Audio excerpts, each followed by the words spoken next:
Olá, alunos, tudo bem com vocês? Hoje nós iremos ter uma aula de Geografia do 7º ano, terminando o capítulo 3, tudo bem? Começando a falar hoje nós iremos falar sobre duas coisas, Revolução Verde e Reforma Agrária. Primeiramente, Revolução Verde aconteceu mais ou menos em 1940, no México, mas desenvolvida pela estadunidenses, uma família estadunidense chamada Rockefeller. Não sei se vocês já ouviram falar desse sobrenome, mas ele é muito famoso nos Estados Unidos por terem desenvolvido várias áreas da economia norte-americana. Então, no México, nesse período, eles acabaram pensando, vamos acabar com a fome no mundo. O mundo tem muita fome, já tinha acontecido guerra mundial, então a situação mundial estava bem complicada. Então, eles começaram a falar assim, vamos desenvolver fertilizantes, maquinários, sementes modificadas para que sempre dê certo as plantações, que a chuva não atrapalhe, que não existam animais que irão comer a plantação daquele ano, então sempre vai ter alimentação para a população no geral. Essas sementes modificadas, elas de fato eram modificadas também para que não conseguissem se duplicar. Então, por exemplo, um produto, digamos um milho modificado, você planta, ele nasce, mas aquela semente do milho, ele não vai dar de novo. Então, você tem que comprar de novo as sementes.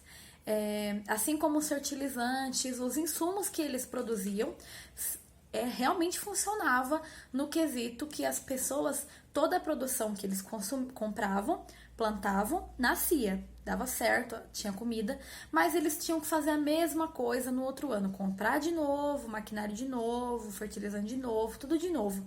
Então, muitos países mais pobres que precisavam desses insumos, né, desses produtos produzidos pelo Rockefeller, as sementes, por exemplo, acabaram criando uma certa dependência desses produtos. Isso não foi necessariamente uma coisa boa, porque o próprio país ainda ficava devendo.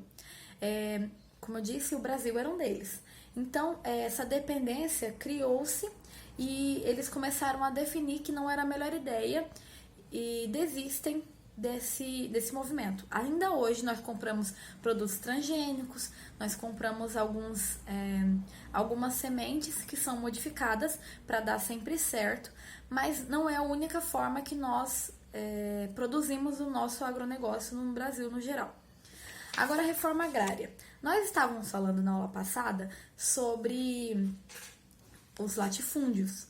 Então, quando a gente fala em latifúndio, em grandes produções, essas produções comerciais que nós dissemos, nós temos uma questão que algumas pessoas no nosso país ainda não têm casa, não têm terras, não têm uma estrutura nem de moradia, quanto mais trabalho.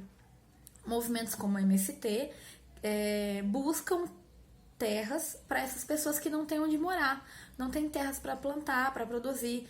Na história do nosso país, muitos deles foram desapropriados para que o governo se desenvolvesse, ou uma indústria, ou uma fazenda, e essas pessoas às vezes não se adaptaram à vida da cidade. Buscaram voltar para o campo, mas não conseguiram, por falta de dinheiro, por falta de recursos para conseguir uma plantação e plantar, e acabavam se envolvendo com movimentos sem terra, por exemplo, o MST.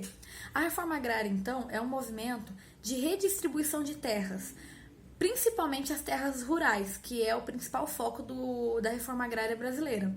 Nós não tivemos essa estrutura, ela já é uma luta muito antiga, principalmente pela questão dos latifundiários. O Mato Grosso do Sul, por exemplo, nós temos poucas pessoas que dominam grandes extensões de terra. Por que eu estou falando isso?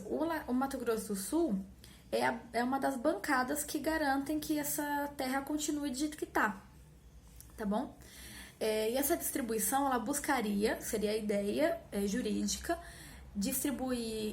atender, né, as necessidades de justiça social, então as pessoas que não têm, terem alguma coisa, e as que têm muito, distribuírem, terem um pouco menos, para que as pessoas que não têm nada consigam ter, tudo bem? Porque a terra já está distribuída. Desenvolvimento rural e sustentável, porque essas pessoas, a ideia é que eles tenham técnicas também, né, dar uma infraestrutura para que essas técnicas não degradem tanto o meio ambiente com a policultura, por exemplo, já que essas pequenas famílias vão ser donas de uma determinada terra que não é muito grande, elas podem produzir uma policultura, garantindo então que o solo vai se beneficiar de nutrientes diferentes. aumentando a produtividade de vários produtos e não apenas um só. E da assistência técnica e financeira de crédito, por exemplo, uma infraestrutura para que essas pequenas famílias que vão garantir, que vão conquistar essa terra, tenham uma estrutura de continuar vivendo lá e que não precisem, por exemplo, ganhou a terra do governo nessa reforma agrária fictícia, né, porque não aconteceu, mas aí não tem estrutura para poder manter, então ela vai acabar vendendo, vai voltar para o movimento.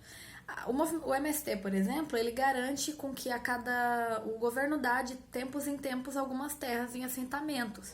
Então, às vezes a terra é de alguém, mas não está sendo usada. Então, esses assentamentos param lá, eles fixam nessa região para começar a produzir.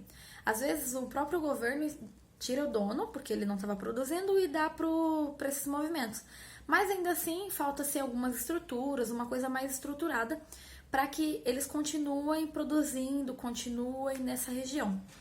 Então, temos problemas dos dois lados sobre a reforma agrária. E ainda é uma realidade muito distante no nosso país, então, por enquanto, vai continuar muita gente ainda sem terra. Tudo bem? Muito obrigada.